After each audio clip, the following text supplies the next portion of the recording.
মার্কিন পররাষ্ট্র মন্ত্রণালয়ের উপপ্রধান মুখপাত্র বেদান্ত প্যাটেল বলেছেন, বিডিআর হত্যাকাণ্ডে শেখ হাসিনার বিরুদ্ধে অভিযোগ দায়েরের বিষয়ে খোঁজখবর নেবে যুক্তরাষ্ট্র। স্থানীয় সময় বৃহস্পতিবার মার্কিন পররাষ্ট্র দপ্তরের ব্রিফিংয়ে সাংবাদিকদের প্রশ্নের জবাবে তিনি এই কথা বলেন।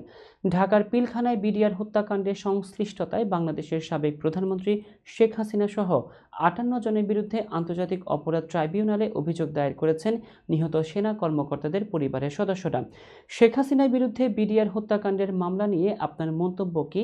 সাংবাদিকদের বিভিন্ন প্রশ্নের জবাবে বেদান্ত প্যাটেল বলেন, সর্বশেষ বিষয়টি সম্পর্কে অবগত নই, তবে বিষয়টি সম্পর্কে আমার দল খোঁজখবর নেবে। আমরা আপনার জন্য কিছু করতে পারলে আনন্দিত হব। এর আগে স্থানীয় সময় বুধবার মার্কিন পররাষ্ট্র দপ্তরের নিয়মিত প্রেস ব্রিফিংয়ে গুমসহ নানা অপরাধে জড়িত থাকায় সাবেক প্রধানমন্ত্রী শেখ হাসিনার উপর যুক্তরাষ্ট্রের নিষেধাজ্ঞা আরোপের প্রশ্ন ওঠে। প্রেস ব্রিফিংয়ে একজন সাংবাদিক বলেন, বাংলাদেশে তদন্ত কমিশনের রিপোর্ট উদ্ধৃত করে গুম নিয়ে রিপোর্ট প্রকাশ করেছে নিউ ইয়র্ক টাইমস।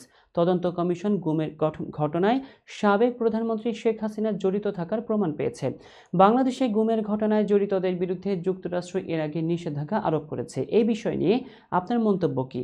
জবাবে প্যাটেল বলেন, গত ২ দশকে শত শত বাংলাদেশিকে জোরপূর্বক গুম করা হয়েছে, এমন প্রতিবেদনে আমরা গভীরভাবে উদ্বিগ্ন।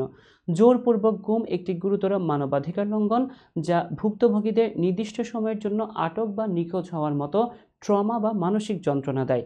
আমরা অন্তর্বর্তী সরকারের এই অপরাধের তদন্তের প্রচেষ্টাকে স্বাগত জানাই এবং ভুক্তভোগী এবং তাদের পরিবারের সদস্যদের জন্য ন্যায় বিচার নিশ্চিতের জন্য ন্যায্য ও স্বচ্ছ প্রক্রিয়াকে উৎসাহিত করছি।